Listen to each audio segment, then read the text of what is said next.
नमस्कार, दर्पण solution YouTube channel पर मैं प्रवेंद्र आपका हार्दिक स्वागत करता हूं। अगर आप द्वितीय टेस्ट या द्वितीय परख के मार्क्स ऑनलाइन करने जा रहे हैं तो आप सबसे पहले ये वीडियो देख लीजिए। इसमें आपको मैं बताऊंगा कि कौन कौन से महत्वपूर्ण कार्य आपको स्कूल लॉगिन पर जाकर करने हैं, जिससे कि आपके स्टाफ लॉगिन पर आपको कोई समस्या दिखाई नहीं दे, आपके बच्चों की संख्या पूरी दिखाई दे जो आपके रजिस्टर में है।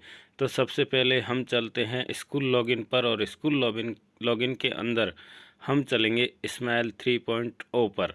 यहाँ पर हम जब जाएंगे तो हमें बहुत सारे ऑप्शन दिखाई देंगे। Smile teacher student mapping, smile student assess detail, smile weekly monitoring report, smile assessment, smile student mapping reset entry, और सबसे लास्ट में हमें दिखाई देगा स्माइल असेसमेंट रीसेट डाटा। तो यहाँ पर स्माइल असेसमेंट रीसेट डेटा का ऑप्शन हमें दिखाई देगा, जो सबसे लास्ट ऑप्शन हमें दिखाई दे रहा है। स्कूल लॉगिन के अंदर जब हम स्माइल 3.0 पर क्लिक करते हैं तो इस तरह के ऑप्शन हमें दिखाई देते हैं। स्माइल रीसेट जो असेसमेंट डाटा रीसेट करना है हमें, तो इस पर हमें क्लिक करना होगा। क्लिक करने के बाद में रीसेट स्टूडेंट रिजल्ट डाटा हमें दिखाई देगा। तो यहाँ पर हम सबसे पहले क्लास सेलेक्ट कर लेंगे और सेक्शन सेलेक्ट कर लेंगे, और सत्र हमारा दिखाई दे रहा है, और गो बटन पर हम क्लिक करेंगे। यहाँ पर करंट स्टूडेंट और स्टूडेंट इन रिजल्ट इस तरह से यहाँ पर दिखाई दे रहा है। तो टोटल स्टूडेंट 23 यहाँ पर दिखाई दे रहे हैं, और रिजल्ट के अंदर हमें सिर्फ 7 स्टूडेंट ही दिखाई दे रहे हैं। तो आप जब इस पर जाएंगे स्माइल 3.0 पर और रीसेट असेसमेंट डेटा पर क्लिक करेंगे, तो यहाँ क्लास वाइज हम सेलेक्ट करेंगे, तो हमें जो वर्तमान में स्टूडेंट हमारे शाला दर्पण पे हैं उनकी संख्या ऊपर दिखाई देगी, और रिजल्ट के अंदर हमें कितने स्टूडेंट शो हो रहे हैं वो यहाँ दिखाई देंगे। तो जो नीचे के स्टूडेंट हैं रिजल्ट वाले, वो आपके स्टाफ विंडो पर दिखाई देंगे। ऊपर जो करंट स्टूडेंट हैं वो आपके स्टाफ विंडो पर दिखाई नहीं देंगे। तो यहाँ पर जो स्टूडेंट हैं जो रिजल्ट में दिखाई दे रहे हैं 7, ऊपर 23 हैं। तो जब हम इसको रीसेट करेंगे, रीसेट सेकंड टेस्ट पर जब हम क्लिक करेंगे, तो यहाँ पर सेकंड टेस्ट का डाटा रीसेट हो जाएगा, और जो डेटा है हमारा करंट वाला वो सेकंड टेस्ट पर अपडेट हो जाएगा। तो इसलिए सबसे पहले आपको क्लास वाइज एक एक क्लास को ओपन करना है, और ओपन करने के बाद में इस तरह से आपको रिजल्ट डेटा रीसेट करना है।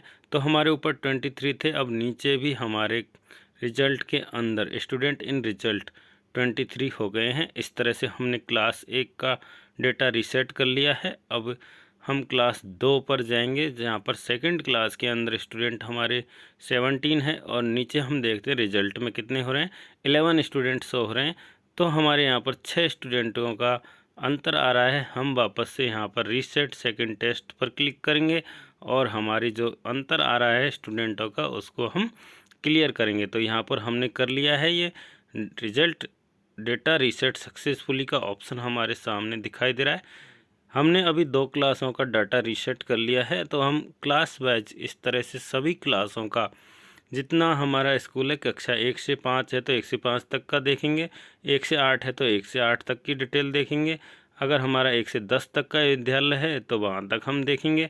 अगर हमारा 1 से 12 तक का विद्यालय है तो कक्षा 1 से 12 तक के सभी स्टूडेंटों का डाटा हम यहाँ क्लास वाइज मिलान करेंगे। अगर हमारा डेटा ऊपर नीचे दोनों जगह समान है तो हम उसमें देख लेंगे। अगर कोई टीसी कटी है और नया एडमिशन हुआ है तो हमें रीसेट करना होगा, जिससे हमारा डेटा यहाँ पर दिखाई देने लग जाए। तो यहाँ पर हम स्टूडेंट की संख्या मैच करा लेंगे। अगर डिफरेंस है, अगर कोई स्टूडेंट टीसी लेकर चला गया है या फिर कोई नया स्टूडेंट हमारे आया है, तो हमें हर क्लास के अंदर जाकर रीसेट सेकंड टेस्ट का ऑप्शन पर क्लिक करना होगा। यहाँ पर मैं एक एक क्लास को ओपन करके देख रहा हूँ, और सभी क्लासों के अंदर जो अंतर आ रहा है उसको यहाँ से रीसेट हम कर रहे हैं। रीसेट करने पर जो लेटेस्ट डाटा है वो हमारे रिजल्ट में शो होने लगे हैं, यानी कि जहाँ हम स्टूडेंटों के मार्क्स की एंट्री करेंगे वहाँ पर हमारे स्टूडेंट शो होने लगेंगे। तो इस तरह से हम एक एक क्लास को ओपन कर रहे हैं, और उस एक एक क्लास के स्टूडेंटों की संख्या, जो करंट स्टूडेंट हैं उनकी संख्या को रिजल्ट टैब के अंदर जो स्टूडेंट है उनकी संख्या से मैच करा रहे हैं। अगर हमारे मैच नहीं हो रहा है तो हमें ये कार्य करना होगा, जिसमें हम रिजल्ट का डाटा रीसेट करेंगे। अगर इसमें भी आपको कोई एरर आ रही है तो आप उससे पहले उस स्टूडेंट की थर्ड लैंग्वेज का ऑप्शन प्रपत्र 7A के अंदर जाकर अपडेट कर दें, जिससे कि उसके स्टूडेंट का प्रपत्र 7 कंप्लीट हो जाए और उससे रिलेटेड जो ऑप्शनल सब्जेक्ट है वो भी यहाँ पर दिखाई देने लग जाए। अगर आपके ऑप्शनल सब्जेक्ट में दिक्कत आ रही है तो पहले उनको अपडेट करें और उसके बाद में सेकंड टेस्ट का जो डेटा है उसको रीसेट करें, जिससे कि आपके सभी स्टूडेंट दिखाई देने लगेंगे। यह कार्य हमें सेकंड टेस्ट के मार्क्स अपडेट करने से पहले करना होगा। अब हम वापस चलते हैं स्माइल 3.0 पर और यहाँ पर स्माइल असेसमेंट 21-22 हमें दिखाई दे रहा है।